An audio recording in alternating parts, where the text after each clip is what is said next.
As a wise woman once said, and I paraphrase, keep the helmet on, it's sexier, and if you take it off, there better be no head. While the sexual attractiveness of Wilder may be debatable, what isn't is that having a Y instead of an I in his name is objectively cool. Also, and more importantly, he's the poster child of this game and everyone's first character. That may pose a question, or it may not, but I'm gonna answer it and you're gonna listen regardless.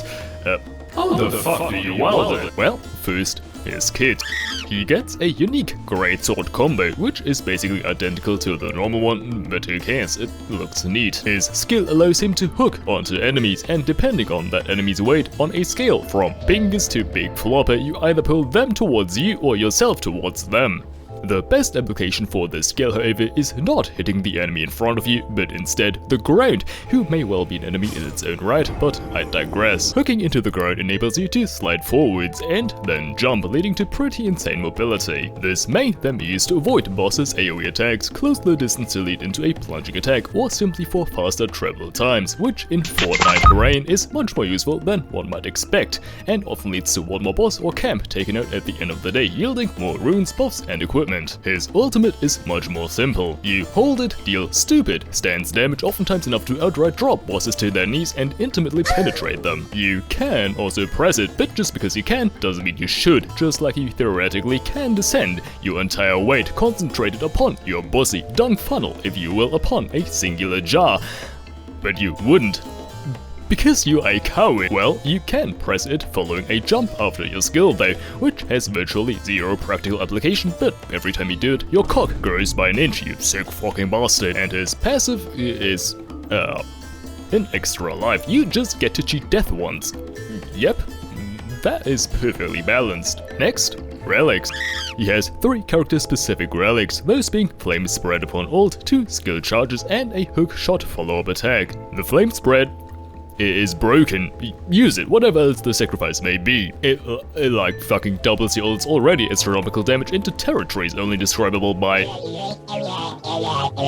Also, there's a couple of really strong Frostbite greatswords. Did you know that fire resets Frostbite? But no, seriously, look at this broken ass shit. That's quite frankly disgusting. The 2 skill charges are also really nice, even more movement speed and an even greater chance of not getting fucked by large AoE attacks. And lastly, the follow-up attack. It's really fun, a shame it's shit. He has stupidly solid physical scalings all over the board, good HP, stamina, strength and dex, meaning he can pretty much use any melee weapon to either great or the greatest effect. However, that also means that he's the character by far the least bane to his signature weapon class, as whatever higher rarity weapon you might find will in all likelihood be the best for you and warrant replacing your greatsword, and as such, the follow-up attack relic also really doesn't pull its weight a lot of the time. Just use the post-attack health regen or ever jail damage boost relics. Now again, this effect is fun, and if you stick to greatswords, it's not half bad, but ultimately, you're just limiting yourself. Be free, like a bird instead, like a majestic hawk, towing through the vast and boundless skies.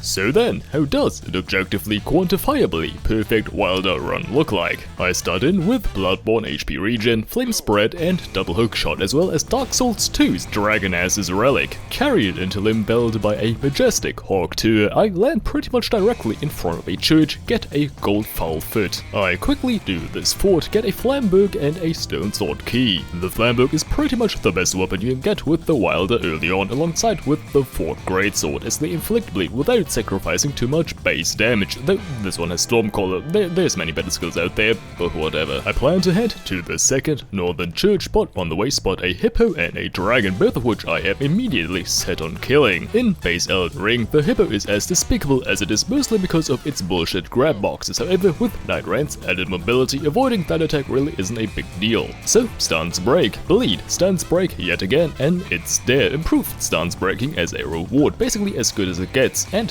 then the dragon. No, he is, as is very evident, scaled for day 2, but I'm really quite familiar with these guys' movesets, so I could probably do them with my eyes closed. I get a bleed, and here the hook comes in clutch to avoid his breath attack, as I didn't have much stamina. I get a stance break, use Stormcaller instead of riposting for an extra bleed proc, use my ult as the storm was already closing in, and Well, that's extraordinarily fucking lucky, and before you jump to conclusions pertaining to the magic sword's presumed magic scalings, no, Wilder does in fact get the most damage with this weapon. Why? Who the fuck knows, but what matters is that I have a broken ass fucking weapon halfway into the first day and 50k runes. I decide that I'll just visit the northern church on the second day and instead head to the center castle, on the way also picking up a dagger talisman, which is really strong. I'm sure I don't have to elaborate. I drop down into the sewers. The boss is a black knife assassin amongst the easier possibilities. Ult, stance break, reposed, storm caller, and it's over. Can't make it, the shit sucks. Out of my way, son! Stop! I just go for the Golden Order seal for the two-handed bonus, get a Dragon Crest talisman. That thing is a no-brainer, always take it. The enemies in the castle are the trolls, and so since they inflict a real-life status effect called brain aneurysm, I just choose that it's not worth it and slide past them. Instead, there's a Loretta in the lake who, with some stance breaks, bleed procs, and a well-timed ult is taken care of with ease. She drops Ordovis's greatsword, which is not only fucking broken due to its immense stance damage, but also deals holy damage, so ideal for Hjolstor. The circle is already closing in, but I do a quick Everjail for the Site of Grace. See, that's what I'm talking about. Here I just take the runes, build up kinda mid-ass rewards, but who cares. So I hit level 11.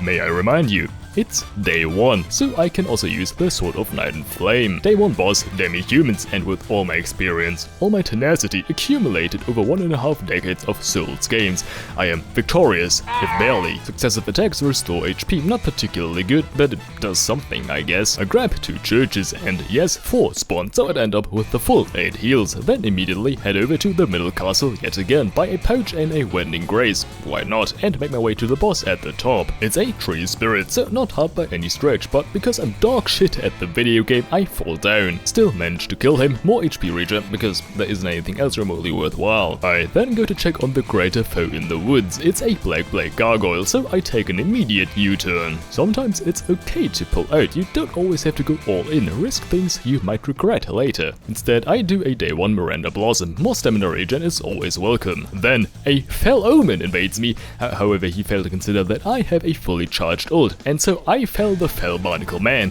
get a buff that doesn't do fucking shit for me, and get the last church. As at this point I have very little to do, otherwise I fight the has more poison than a fucking god guy, but this sword is fucking broken, so he is less of a menace than usual. He doesn't drop a weapon or passive I actually want, so I just go for the staff for the 24% crit bonus. The day 2 boss, Cavalry, and now we shall observe a minute of silence in honor of 3 innocent equestrian athletes who were brutally slaughtered, fried alive even, in an act of senseless carnage.